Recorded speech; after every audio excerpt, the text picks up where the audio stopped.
ನಾನು 3-4 ಬಾರಿ ಚುನಾವಣೆ ಸೋತು ಸಾಕಾಗಿದ್ದೇನೆ. ಇದು ಕೊನೆಯ ಅವಕಾಶವನ್ನು ನಮ್ಮ ಪಕ್ಷದವ್ರು ಕೊಟ್ಟಿದ್ದಾರೆ. ಮತದಾರಗಳಲ್ಲಿ ನಾನು ವಿನಂತಿ ಮಾಡ್ಕೋತೀನಿ, ದಯಮಾಡಿ ನಿಮ್ಮ ಸರ್ವಿಸ್ ಮಾಡುವಂಥದ್ದಕ್ಕೆ, ನಿಮ್ಮ ಸೇವೆ ಮಾಡುವಂಥದ್ದಕ್ಕೆ ಒಂದು ಕೊನೆಯ ಅವಕಾಶವನ್ನು ದಯಮಾಡಿ ನನಗೆ ಅವಕಾಶವನ್ನು ಮಾಡಿಕೊಡಿ. ನಾವು ಸುಸ್ತಾಗೋಗಿದ್ದೀವಿ.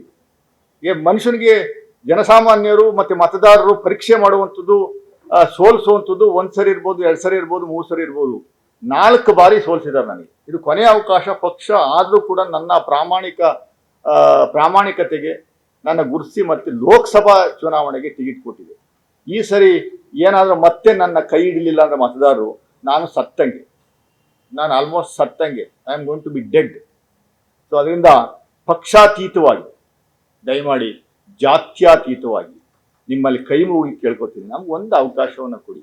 ನಮ್ಮ ಕಾರ್ಯವೈಖರಿ ಸರಿ ಇಲ್ಲ ಅಂದರೆ 5 ವರ್ಷದ ನಂತರ ಚೇಂಜ್ ಮಾಡುವಂಥದ್ದು ನಿಮ್ಗೆ ಅವಕಾಶ ಇದೆ, ಚೇಂಜ್ ಮಾಡಿ. ನಾವು ಯಾವತ್ತೂ ವೈಯಕ್ತಿಕವಾಗಿ ಯಾರನ್ನು ನಾನು ಮಾತಾಡುವಂಥದ್ದಿಲ್ಲ, ಕಾರ್ಯವೈಖರಿ ಬಗ್ಗೆ ಮಾತಾಡಿದ್ದೀನಿ.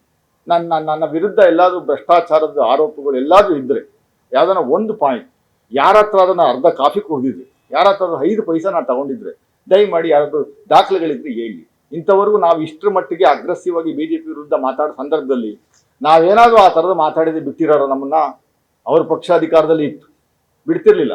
ಸೊ ಅದರಿಂದ ಭಾಳ ಕ್ಲೀನ್ ರಾಜಕಾರಣಿ. ನಾನೇನು ರಿಯಲ್ ಎಸ್ಟೇಟ್ ಬ್ಯಾಕ್ಗ್ರೌಂಡಿಂದ ಬಂದಿರುವಂಥ ಅಲ್ಲ.